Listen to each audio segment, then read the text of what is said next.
انا جيت. طيب وزي ما عملنا مقارنه بين كشري التحرير وكشري الخديوي، وكشري التحرير كان بيكسب في كل مره بنقارن فيها بينه وبين اي كشري تاني، فالمره دي انتوا طلبتوا مننا ان احنا نجرب كشري وصايه وكشري سبايسي اسكندريه. النهارده احنا جبنا الاثنين وهنعمل بينهم مقارنه، واللي هيكسب فيهم هيخش مقارنه مع كشري التحرير. فخلينا نبتدي ونشوف مين فيهم احسن وسعرهم ايه وجودتهم ايه، ويلا بينا مع الفيديو بتاعنا وتجربه بين الاثنين. كشري سبايسي كشري وصايه، الاثنين دول سعرهم 35 جنيه، الاثنين نفس السعر بالظبط، مفيش فيهم اي اختلاف. هنطلع كل محتوياتهم دلوقتي ونعرف ايه دنيتهم ونشوف ايه طعمهم عامل ازاي ونعمل مقارنه بينهم ونشوف هتبقى لصالح مين. يلا بينا يلا بينا. خلينا نبدا بسبايسي اللي انتوا طلبتوه وشكرتوا فيه جدا وقلتوا ان هو يعجب بجد. ده دقه وده شطه، هو كاتب عليهم كده. حاطط الصلصه في كيس عادي خالص اللي هو الكيس بتاع اللبن ده، عارفينه، بس كميه كبيره بصراحه. طبق الكشري ضخم. ايه دي؟ انا مش عارف يعني المفروض دي انا اكل بيها ازاي، مش عارف. يا جماعه لو انتوا بره هتشتروا من سبايسي خدوا معلقتكم في جيبكم. طبعا شايفين المعلقه عامله ازاي، فطبعا دي مش تنفع معانا، هنجيب معلقه عشان نجرب الطعم. ديت مش هتبقى مقياس، هي ممكن تكون اتحطت غلط او السخونيه هي اللي خلتها عملت كده، بس في اني واي جوده المعلقه كده بتبقى رديئه جدا. فخلينا نشوفوا الطعم عامل ازاي ونسيبنا المعلقه على جنب. تعالوا قبل ما نجرب نشوف البصايه ايه محتوياته. ده كيس شطه، ده عامل الصلصه شياكه شويه حطها في طبق، بس هو بقى عكس وحط الدقه في كيس صغير جدا. المعلقه بتاعته شكلها محترم، كواليتي حلو. طبق الكشري بتاعه اهو، وده موجود معاه الريسيت بتاعه سعره 35 جنيه. وزي ما انتم شايفين ده وصايه وده سبايسي. هنشوف دلوقتي طعمهم ايه وهنقارن ما بينهم عشان نحدد مين فيهم الاحسن واللي هيقابل كشري التحرير في النهائي. يلا بينا. بصوا هو منظر بصراحه العلبه بتاع وصايه كمان تحس ان هي حاجه شياكه اكتر، دي كرتون وشفافه من فوق، دي حاسس ان هي علبه بدائيه قوي بصراحه، بس هو تقريبا الحجم نفس الحجم، يعني اعتقد ان الحجم هو. خلينا نبدا بسبايسي اللي انتوا رشحتوه. طبعا احنا اكيد مش هنحط كميه الصلصه الكبيره جدا دي.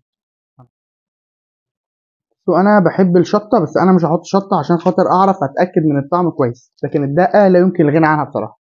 دقه. طبعا احنا جبنا من عندنا معلقه عشان نجرب كشري سبايسي عشان معلقته كانت بايظه. بسم الله بسم الله. بصوا انا شاكك في حاجه فخليني اخد معلقه كمان معلش، يعني ايه، مكرونه ورز وعدس ممتازين جدا، طعم الصلصه حادق، وعايز اقول لكم حمص الشام مش مستوي تقريبا. لكن الفيصل هنا بقى واللي دايما بيتميز بيه الكشري هم هنا فاقدينه جدا، البصل بتاعهم طري جدا، مش بيقرمش اي نوع من انواع القرمشه.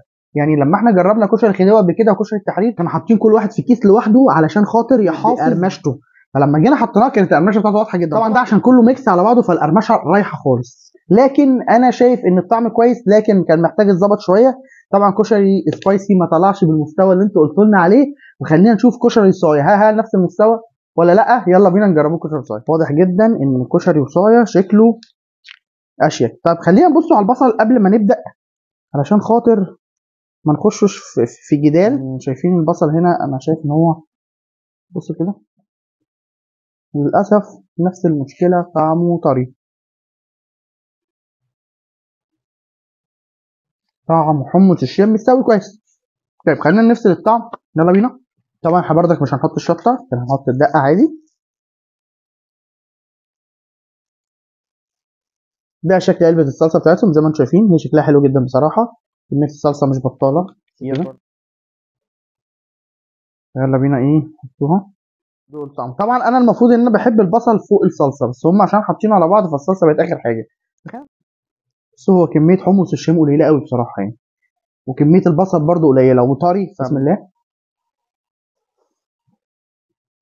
تقييم الوصايه هو نفس تقييم تقريبا السبايسي، الاثنين ما رحناش في حته بعيده، لكن انا هفضل مصر ان كشري التحرير يكتسح الكل. طعم الكشري بتاعهم لذيذ عادي، تاكله لو انت جعان اوكي، لكن لو تاكله عشان مزاج فمش هيبقى احسن حاجه. كشري التحرير متميز بشويه حاجات كتير، طعم البصل بتاعه بيبقى مظبوط جدا، طعم الصلصه بتاعته مظبوطه جدا، دي صلصتهم مظبوطه جدا بصراحه.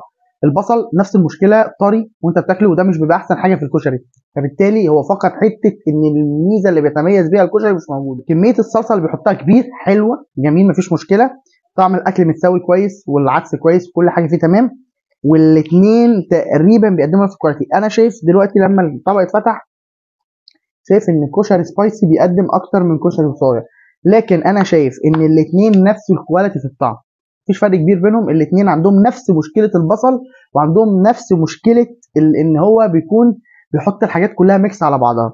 انا ما دوش طبعا الشطه بتاعتهم لان مش هينفع احط شطه، عشان اقدر افصل طعم كويس الشطه تاخد من الطعم. لكن انا شايف ان التجربتين ما كانوش احسن حاجه مقارنه بالتحرير. طبعا بان سعرهم اغلى من كشري التحرير فهيبقى اللجوء لكشري التحرير كجوده وكسعر، فانا شايف ان الاثنين دول خارج المقارنه برضه. وكده نكون وصلنا لنهايه الفيديو زي ما انتم طلبتوا واحنا جربنا، ونشوفكم في فيديو جديد، وما تنسوش تعملوا سبسكرايب عشان تتابعوا كل حاجه جديده بتنزل معانا. نشوفكم في فيديو جديد، سلام.